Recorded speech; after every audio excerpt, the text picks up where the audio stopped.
Hey everybody, it's Jason with Parallel Reality coming back with you today with an article from Fox News dated October 21st, and it's yet another instance of I was told this is not actually happening, and another instance of hey, it actually is. Texas found thousands of illegal immigrants registered to vote on state voter rolls. So Secretary of State Jane Nelson says 2,724 potential non-citizens flagged throughout federal database cross-check. But Democrats, I thought this wasn't happening. And so it says, a Texas election review has identified thousands of illegal immigrants on the state's voter rolls, Texas Secretary of State Jane Nelson said Monday. Nelson said a cross-check of state voter rolls found that more than 2,700 possible illegal immigrants were registered on the voter rolls, leading to an eligibility review across the 254 counties. The data came from a full comparison of Texas's 18 million registered voters against federal citizenship records in the U.S. Citizenship and Immigration Services SAVE database, according to the Secretary of State's office. Only eligible United States citizens may participate in our elections, Nelson said. The Trump administration's decision to give states free and direct access to this data set for the first time has been a game changer, and we appreciate the partnership with the federal government to verify the citizenship of those on our voter rolls and maintain accurate voter lists. The investigation showed after running the SAVE cross-check that state officials could identify 2,724 potential non-citizens whose voter files, have been sent to local counties to be further investigated. The process falls under Chapter 16 of the Texas Election Code, which requires counties to verify each voter's eligibility and remove confirmed non-citizens from the rolls. And just imagine if, if this is happening in Texas, very much a red state, how much is this happening elsewhere? Like California, for instance? Probably far more than this. So it says, Nelson said the review is part of an effort to maintain an accurate voter list and to safeguard election integrity ahead of the 2026 election cycle. Everyone's right to vote is sacred and must be protected, Nelson said. We encourage counties to conduct rigorous investigations to determine if any voter is ineligible, just as they do with any other data set we provide. Each flagged voter will receive a notice from their county registrar giving them 30 days to provide proof of U.S. citizenship. If a voter does not respond, their registration will be canceled, though it can be reinstated immediately once proof of citizenship is provided. Nelson's statement said, confirmed non-citizens who voted in previous Texas elections will be referred to the Attorney General's office for further review and potential prosecution. The announcement comes amid growing national scrutiny of voter rolls as several states, that includes Georgia, Arizona, and Florida, have conducted similar audits of voter eligibility. Republican Governor Greg Abbott said that since Senate Bill 1 was signed into law, Texas has received more than 1 million ineligible or outdated registrations from the state's voter rolls, calling the effort essential to safeguard Texans' right to vote.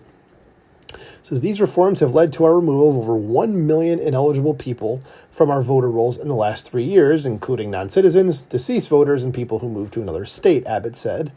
The Secretary of State and county voter registrars have an ongoing legal requirement to review the voter rolls, remove ineligible voters, and refer any potential illegal voting to the Attorney General's office and local authorities for investigation and prosecution. Illegal voting in Texas will never be tolerated. We will continue to actively safeguard Texans' sacred right to vote while also aggressively protecting our elections from illegal voting. As Abbott has called the initiative proof that Texas is leading the nation in election integrity. Can't really doubt him there. And sorry, I got a smudge on my glasses here, right in the middle, of course. Why is it always whenever you get smudges on your glasses, why is it always right where you're looking all the time? Right smack dab in the middle?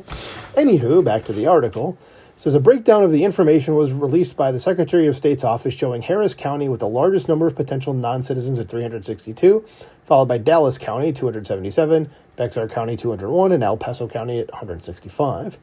Smaller counties, including Andrews, is it Llano? Because it's a double L, and I'm guessing that's a Spanish word, so Llano is what it would be, and Cook, reported fewer than 10 flagged registrations.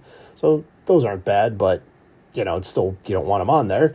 In total, all 254 Texas counties were included in the SAVE database review.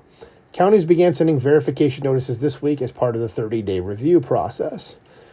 We'll skip down here. Even though if you did want to go in the article, which is linked below, you can, scroll down there. It's got a slider that you can slide down the side. It says in June, Nelson announced that she had referred to the Office of Attorney General to investigate the names of 33 potential non-citizens who voted in the November 2024 general election. Once again, Democrats, I was told this was not a thing that was happening.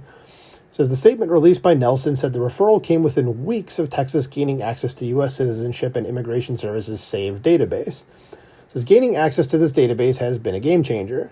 Not only have we been able to identify individuals who should not have voted in the last election, we have also been able to confirm naturalization of dozens more, Secretary Nelson said. Says the cross-check was made possible after the Trump administration granted state direct and free access to this federal SAVE database for the first time. Says the tool allows election officials to confirm voter citizenship against immigration and naturalization records. Says the statement also said Texas was among the first states to join a pilot program with DHS, USCIS, and the Department of Justice, or DOJ, to improve the database's functionality. Says we are in the early stages of this pilot program, but we are already seeing promising results. This may be the most current and accurate data set there is when it comes to citizenship verification, Secretary Nelson said. As county registrars are expected to complete their investigations by early December, with official removals and potential referrals to follow. The Secretary of State's office said the review will continue with periodic checks against federal databases to ensure accuracy. It says the SAVE database has proven to be a critically important data set and one of many that we will continue to use in Texas to ensure that only qualified voters cast a ballot in our elections, Nelson said, and that is the end of the article. So like I've said a few times already to, to the Democrats, like, I thought this wasn't happening, guys. Certainly seems like the thing that is not happening is absolutely happening. And again, like I said earlier, if it's happening even at a small rate like this in Texas, it is almost assuredly happening elsewhere as well, and probably much worse. So let me know what you think about this in the comments below. Please like, share, and subscribe, and I will talk to you soon. Bye.